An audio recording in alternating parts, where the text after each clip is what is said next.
The U.S. is being blown apart, and it's an inside job.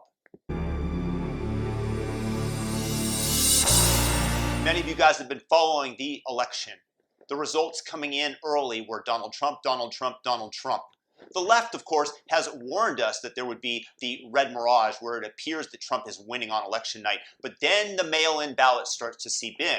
Well, Trump well ahead in Wisconsin with most of the votes counted, well ahead outside of the margin of likely error. And of course, they hold up in Milwaukee and they have just enough votes magically, that it flips Wisconsin in favor of Biden. Trump went from being a huge underdog earlier in the day at 2-1 to being a 3-1 favorite. And now Joe Biden, according to the betting polls, is favored to win, just a slight favorite. You know why? I am going to be betting on Biden to cover my ass and make sure I come out of here with a profit, because I believe the same thing is going to happen in North Carolina. I believe the same thing is going to happen in Georgia, maybe in Michigan, maybe in Pennsylvania. Trump is too far ahead. But you had the Attorney General, Josh ShaPiro of Pennsylvania, state earlier that no matter what, when all the votes are counted, there's no way that Trump will win, and that Trump is 0-6 against him. I'm sorry, sir. You are a public servant, and you are supposed to be meting out the law and providing a fair election, not to be a partisan actor who is trying to deny our democracy. Now, no matter who wins, nobody is going to have faith in the election process. And this is because the Democrats' push for mail-in voting, which I've been warning for months and months, is going to undermine that faith. It is tragic because the United States is the strongest power. And instead of making sure that we have a fair election, they want to introduce the possibility of fraud. Now, if you don't think that fraud exists, you've had Project Veritas exposés in Texas, in Minnesota, in other locales like in New Jersey earlier this year. They had to eliminate a local election because 20% of the ballots came in, mail-in, and they were deemed to be fraudulent. The NAACP demanded a second election in that case. That's hardly a right-wing organization.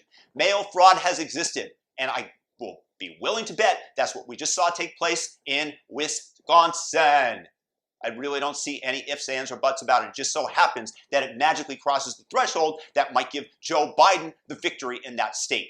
It saddens me greatly because it is being done from the inside. The Democrats are actively trying to destroy our institutions in a grab for power. And even if it might not be fraud, it will be deemed in the minds of many people to be fraudulent. And this is the problem. Then it undermines the faith in our institutions. And this is almost definitely going to go towards the Supreme Court.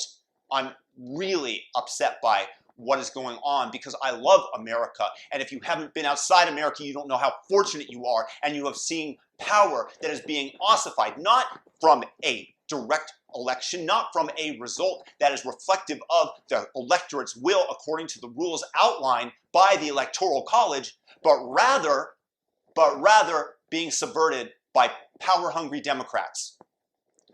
I am beside myself at the moment, but we'll see what will play out. The problem is that if America doesn't see that the election was fair, we are going to have an incredible amount of internal strife, far more than, for example, if Joe Biden had won in a landslide or Donald Trump had won in a landslide. And this is what I wanted to avoid. This is perhaps the worst possible case scenario that we had outlined for us. Peace and blessings to everybody out there. If you're new to the channel, hit the subscribe button, all notifications, and have a fantastic day. Stay safe out there. There's going to be violence, unfortunately. The left has definitely told us that that's what they intend to do. Peace. And I mean peace.